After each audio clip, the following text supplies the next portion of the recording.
Bill Strengthening Financial Systems and Other Measures 2025, which on balance, I believe, introduces some broadly sensible measures. I will not speak to all those measures, however, today.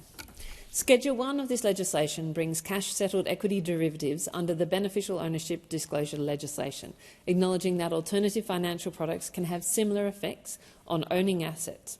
While this change will create some additional compliance requirements for holders of derivatives, I believe it is broadly consistent with greater transparency in Australia's financial market and broadly supported. Schedule 3 changes the reporting period of the Financial Regulators Assessment Authority from 2 to 5 years.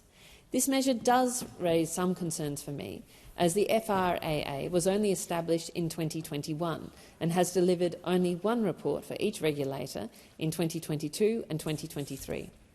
I understand that frequent reporting and analysis provides limited time to implement changes prior to another assessment. However, I am concerned that 5 years may be too far in the other direction without sufficient data points to indicate that the difficulties with this reporting regularity outweigh the reduction in regulator accountability. Because I do have some concerns about the performance and effectiveness of regulators. I repeatedly hear from members of the business community and my electorate that regulators are not always meeting their requirements and responsibilities, in some cases taking months or years to respond to cases and using workarounds such as requests for additional information to reset the clock to meet their reporting requirements. As one executive said to me, regulators have no natural predators, and if the government is not able to hold them accountable for their effectiveness, then there is significant chance that they are causing damage by poor standards of support for the business community. This change in the legislation will put a greater onus on other parliamentary mechanisms and of accountability, such as the committee's reviews of regulators, to ensure that the regulators are held to account. Finally, I'd like to speak mainly to Schedule 7, which extends the instant asset write-off of $20,000 for another financial year. Deputy Speaker, here we are again. Since I've come into this parliament, I have passed this instant asset write-off measure 3 times now, coinciding with each financial year since 2023. We have come to expect this amendment each year, yet refuse to make it permanent. And despite the regularity with which this measure is passed, businesses still can't rely on it, because it is politicised, weaponised and senselessly debated, thrown in with other controversial measures and held up for months in this parliament until the government finally relents. In 2024, we passed the measure for in financial year 2025. We passed this measure on the final sitting day of the financial year. So let's think of the timing here and what that means. This instant asset write-off is meant to incentivise businesses to invest. But the legislation to pass for this incentive passed on the last sitting day of that financial year, which from memory was back in April. So just a mere couple of months before the end of that financial year. So for most businesses, this has been no incentive over the last 10 months for them to make that investment because of that uncertainty. Or, on the other side, they have actually made some purchases, listening to the government make an announcement about this instant asset write-off without really being aware that it hasn't actually passed through the parliament, and so actually undertaking an enormous amount of risk in their own business. This is, it really makes no sense. People are caught between two stools. In 2025, it was the last sitting day of the financial year, and this happened in their last term only because the crossbench put significant pressure on the government and the opposition to come to the party and pass the legislation, because it wasn't on the agenda, and we were coming literally to the last 2 days of the sitting calendar. The Senate was about to rise, and the legislation was just not going to go through. And so again, there would have been an election. Again, we don't know what would have happened, and Australian small businesses, would have been left in the lurch. Businesses just can't make decisions under these conditions. It's just not fair. As such, numerous small businesses and tax groups have called on the government to make this policy permanent, or at very least make it more permanent so that small businesses can plan ahead and with more confidence in the scheme.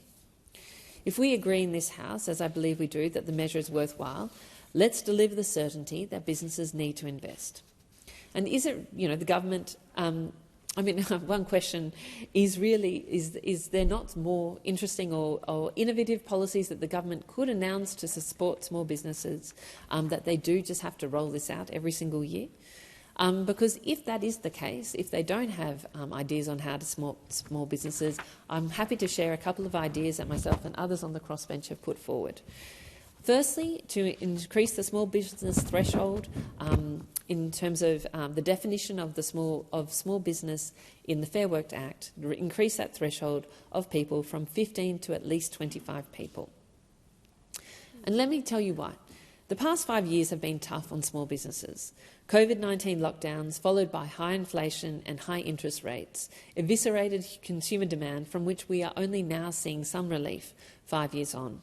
Furthermore, the government has made, in my opinion, some retrograde choices on industrial relations legislation that have increased the complexity and created disincentives for small businesses to hire employees and expand their businesses.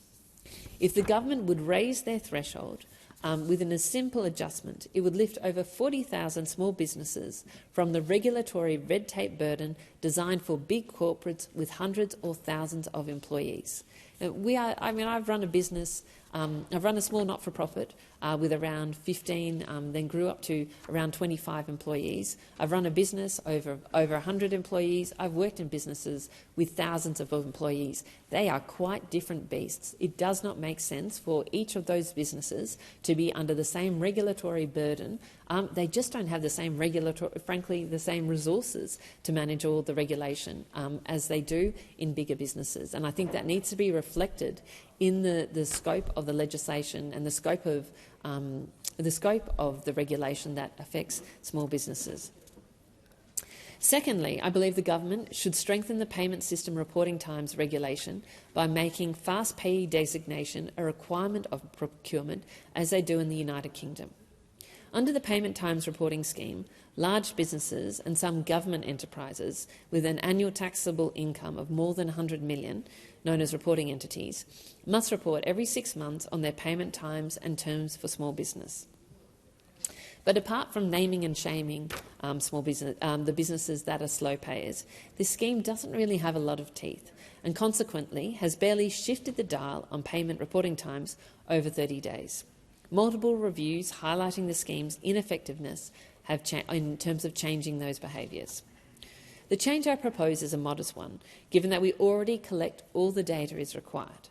Furthermore, it would act as a real setting of expectations by large businesses, which currently have about 15% of government contracts are held by some of these large business slow payers.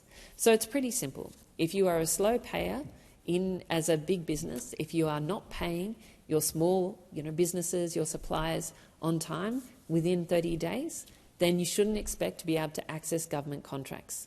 That is a way that could make a real difference to small businesses and smaller businesses who are struggling with working capital, who are struggling to stay afloat. This is something simple that the government could do now, and I urge the government really to act on this example, because this is something that could make a difference right now to small businesses that are struggling with working capital. A consideration of my proposal or of a type of proposal has been recommended both by the 2023 Emerson Review of Payment Times Reporting as well as the Payment Times and Practices Inquiry of 2017. All we need is a government that is willing to act and put really significant and back small businesses to make sure that they are paid on time and have access to working capital so that they can continue to invest in themselves and also invest in their employees. So, Deputy Speaker, in conclusion, this legislation implements broadly sensible changes, and in such I will not stand in its way. But I am concerned that the government, and indeed regulators, have made an insufficient case for increasing the reporting period from 2 to 5 years. And lastly, I am disappointed that we do not have a stronger agenda from the government on supporting small businesses, because they need it. There are some great ideas out there on the table. It is time for the government to step up and to act. Thank you. I call the member for Moreton. Thank you, Deputy Speaker.